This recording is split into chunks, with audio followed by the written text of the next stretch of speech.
Coach, congratulations on this win, a 5-set game against Zeus Coffee. Ano masasabi mo sa pinakita ng team? Siyempre, masaya kami. Kaming lahat kasi yung pinaghihirapan namin kahit na short time lang yung pagsasama namin is nagre-react sila dun sa ginagawa namin system. So, very happy ako dun sa resulta namin yung araw na yun. Thank you, Coach. Juju, best player of the game with 68 points. This is also a 17-game streak broken by Zeus Coffee with this win. Anong masasabi mo sa naging journey nyo and itong panalo mo? Actually, first 5-set win namin to ever. Kahit sa past, every time na nagpa-5 sets, lagi kami natatalo. So, sobrang happy ako sa team tonight na kumapit talaga kami lahat. And sa coaches na patuloy na nag-guide sa amin, kahit may mga times na nawawala kami sa sistema, patuloy pa rin sila na nag-remind sa amin na bumalik dun sa game plan namin. Thank you. Erica, ikaw yung isa din sa mga revelations ng galleries in this match. Ano lang ba yung naging motivation mo heading into this game and yung consistency mo overall? More on trust. I think yung trust ng coaches na binigay sa akin, gusto ko yung mindset ko na binigay nila sa akin to, so I have to make sure na gagawin ko din palagi best ko. And also, sa teammates ko, the trust they give me every time sa training, sa even si Juju, palagi na ako sinasabihan na ganito, ganyan, and very helpful talaga siya. And as Juju said, yung coaches talaga, remind lang palagi kasi it's very important din na kaya din namin nakuha to kasi hindi din na kami pinabayaan. Questions?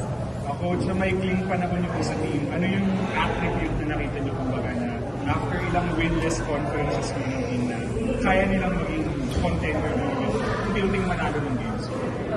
Siyempre, nag-select kami ng mga, at nakita namin sila yung best players na talagang para sa team. So, sinasabi nga, still rebuilding the team, pero hindi yung dahilan para hindi kami magbigay ng galaw namin. And for Juju, ang dami nangyari na all season nga, it was a huge change, but what made you keep the faith that even though it's like a complete overhaul for the team na you can make something special happen pa rin this one? Actually, gusto ko lang i-share na last night, parang medyo nagkaroon ako ng mga ilan na doubts. Kasi parang, syempre, ako matagal na rin ako sa team na to, and mataas na rin yung ina-expect ko sa team namin ngayon na kaya talaga namin makipagsabayan eh. Lagi lang kami kinakapos in the past. And I'm so happy nga na today napakita nga namin kung ano yung kaya ng team namin. And parang moving forward, I'm just so excited to see what else we're going to be capable of doing. And again, back to the drawing board after this win. Parang tapos na to. Back to training na naman kami. And Erica, coming outside na ng UAAP and NCAA, yung opportunity wasn't always there. But in the PBL, ano nang feeling na unti-unti mong na-maximize na yung mga opportunities na ganito to really show what they're capable of sa pros mo? Honestly, hindi siya madali na journey. For me, it's very hard. But still, love ko yung volleyball eh. My passion for volleyball. Tsaka, alam mo yun, yung tipong, I don't even know what's up ahead, pero I still keep on going kasi I have the faith na just keep on going kahit hindi ko alam talaga kung ano nasa harap. And thank you, Lord. Ayun, nandito tayo ngayon. For you, yung nag-enter ka sa galleries, high expectations, the game changer, yun yung mga means. And then you need to trust the process. Yun nga, 17-game losing streak, then 346 days. Paano mo naisip or hinandle yung patience na darating din yung time na to for the team? Honestly, binahawakan ko rin talaga yung faith ko kay God na alam ko hindi niya pababayaan yung team namin and may purpose lahat tong pinagdadaanan talaga namin. And ayun, parang I just use each and every day as motivation to keep showing up. Kasi again, like today, I'm happy that my team also showed up and just really again looking forward to seeing what else our team is capable of doing. You've seen many iterations of this galleries tower team, 17 games before it to go in. Siguro, what do you say is the biggest difference with this roster na you finally got this win? I would say, nakikita ko rin kasi talaga lahat gustong manalo.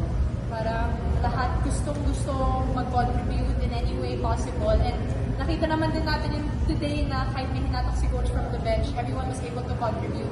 And that's, I would say, the beauty of our team right now, that everyone's really eager to contribute and to contribute to the success of the team. And I'm hoping that patuloy pa rin yung ganung culture na mabuild namin. Kasi I would say nga na for the longest time, that's the kind of culture that we've been wanting to build, that winning culture. And slowly, we're getting there. And syempre, big help talaga na nandiyan si na parang siya yung nagiging anchor din namin as the veteran presence in our team. And lahat ng mga artists namin yun, sila Ate Shola, Ate Rosel, lahat sila sobrang laking tulong na dinadala sa nila sa team. Then Erica, it's been siguro a hectic rookie season for you coming sa Cherry Chico with their exit. Siguro now that you're in galleries na getting this playtime, is there for you parang a point to prove na parang ganito yung kaya ko magpakita with this team? Siyempre meron naman, pero at the same time, I just do it because I want to. I want to, kung saan man ako ng team, gusto ko mag-contribute, gusto ko makatulong, kahit ano pa yan. Tsaka, so far, I found a home in gallery. Coach, next game you will be against Farfetch. Gano'ng kalaking motivation lang to be able to handle that match?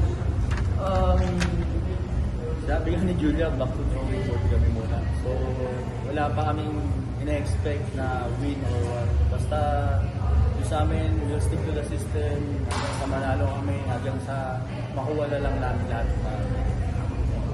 Thank you, Coach. Yay!